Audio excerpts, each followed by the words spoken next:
Halo, kembali lagi bersama saya vlog dari Bino, keluarga Bino. Ini kita lagi mau pindahan ke Keluarga siapa? keluarga Bino, Bino siapa? Moruk. Jadi sekarang kita mau pindahan rumah. Ini rumah kita yang lama, nanti kita pindahnya ke Saitama. Ini tuh di Chiba. Nah, itu istriku lagi mau bawa baju-baju yang habis di laundry. Nah, itu habis laundry nanti dimasukin di dus-dus. Kemudian nanti dibawa ke Saitama.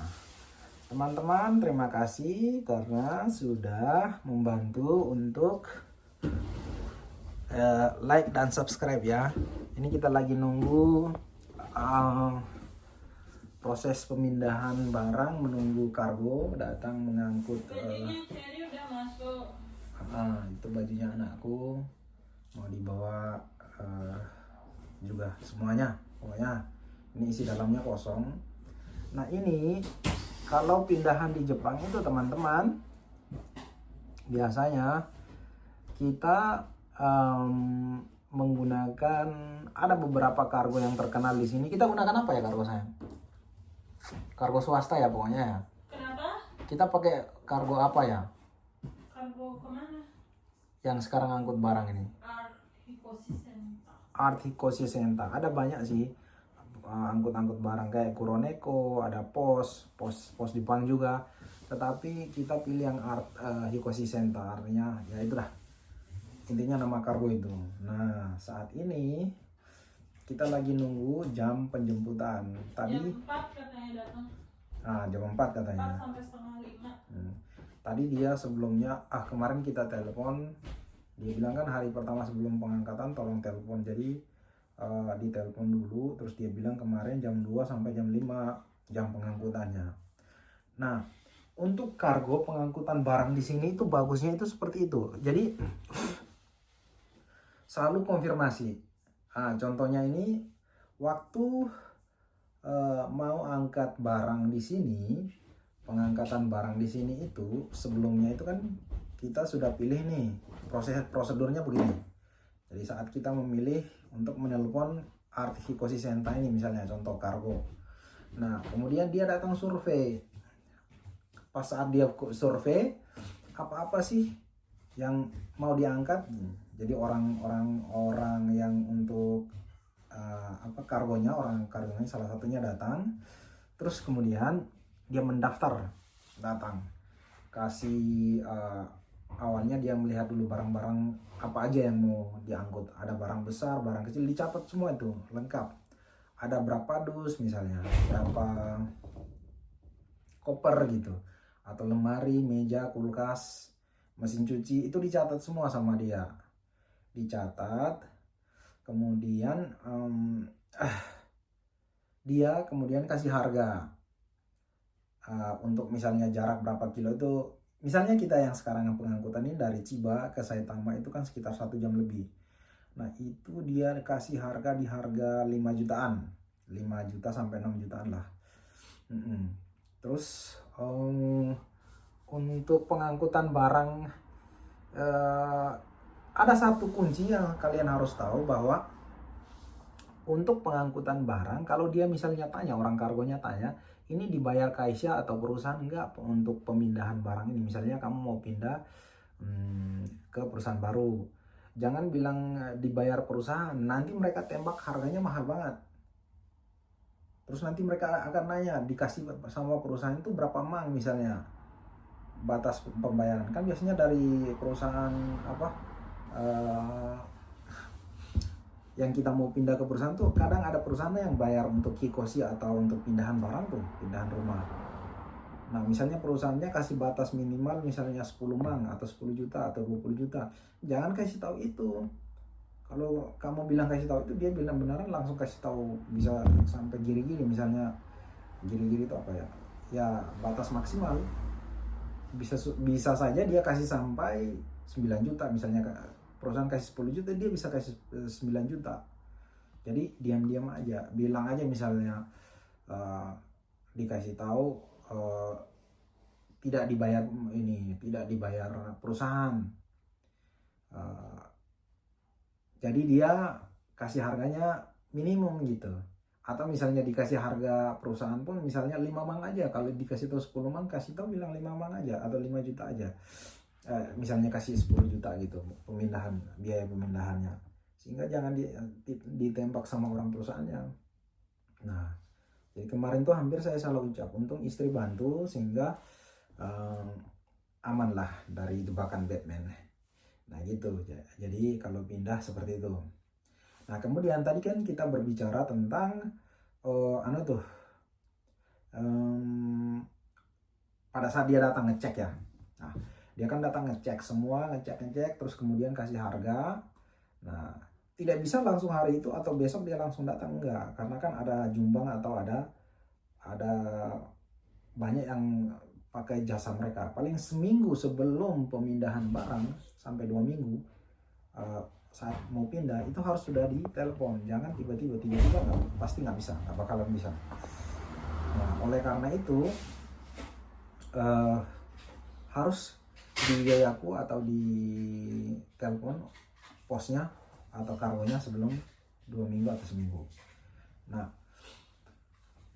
setelah orangnya datang, setelah dia tahu mendaftar semua barang-barang yang akan diangkut, dia bakalan biasanya kalau ada kayak sekarang ini Hikoshi Senta ini, dia kasih dus gratis.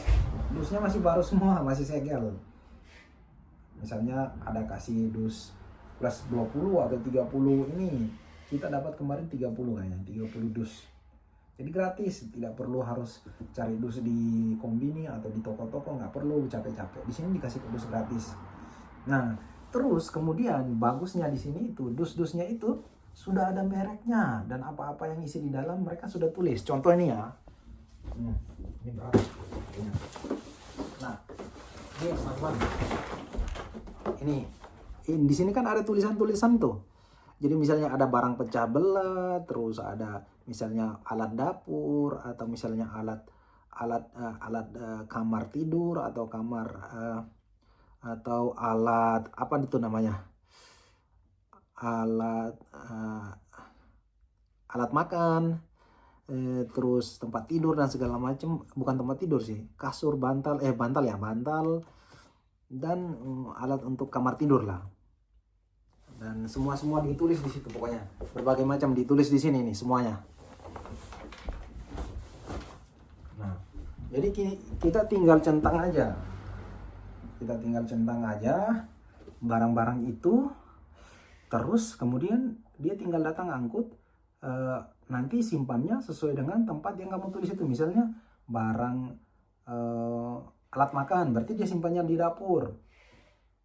Terus kemudian alat make up, misalnya simpannya di kamar mandi. Ada alat kamar mandi, dia simpannya di kamar mandi. Barang-barang untuk dalam kamar tidur, dia simpannya di kamar tidur. Jadi kita tinggal nanti bongkar, pasang-pasang aja. Adapun perusahaan yang bisa bantu untuk pasang-pasang di rumah, tapi itu bayarnya lebih mahal. Jadi dia datang bisa langsung beres-beres, kita bayar aja. Tapi harganya lebih tinggi, bisa sampai 10 mang lebih yang datang bongkar terus pasang, bongkar dan pasang di tempat rumah baru. Itu juga ada perusahaan seperti itu, tapi ini kita bereskan sendiri, terus kemudian kita packing sendiri, jadi kita bayarnya lebih murah. Nah, seperti itu teman-teman. Nah itu praktisnya mereka di sini ya, semua dus yang dikasih itu sudah dikasih label istilahnya ya. Jadi kita tinggal masukin barang sesuai label dan kita tinggal tulis di ininya itu, di kardusnya itu. Terus apa lagi ya? Nah, terus kemudian setelah kita telepon seminggu itu, sebelum dia datang dia nanti telepon lagi. Misalnya jadinya hari ini tadi kan dia bilang jam 2 contohnya, 2 sampai jam 5 dia datang. Nah, 30 menit sebelum dia datang, dia telepon lagi. Kita akan berangkat sekarang, 30 menit nyampe. Jadi kita benar-benar siap. Nah, sementara nanti dia datang itu tinggal angkat saja.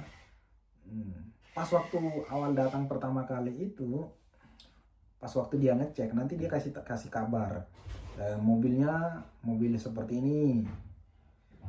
Mobil besar atau bak besar, bak terbuka, bak kecil atau bak tertutup ya kan, contoh ya. Terus pengangkutnya misalnya berapa orang, 2-3 orang misalnya.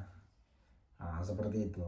Oh ya, terus kemudian untuk angkut motor juga bisa, sepeda juga bisa, jadi semuanya bisa diangkut.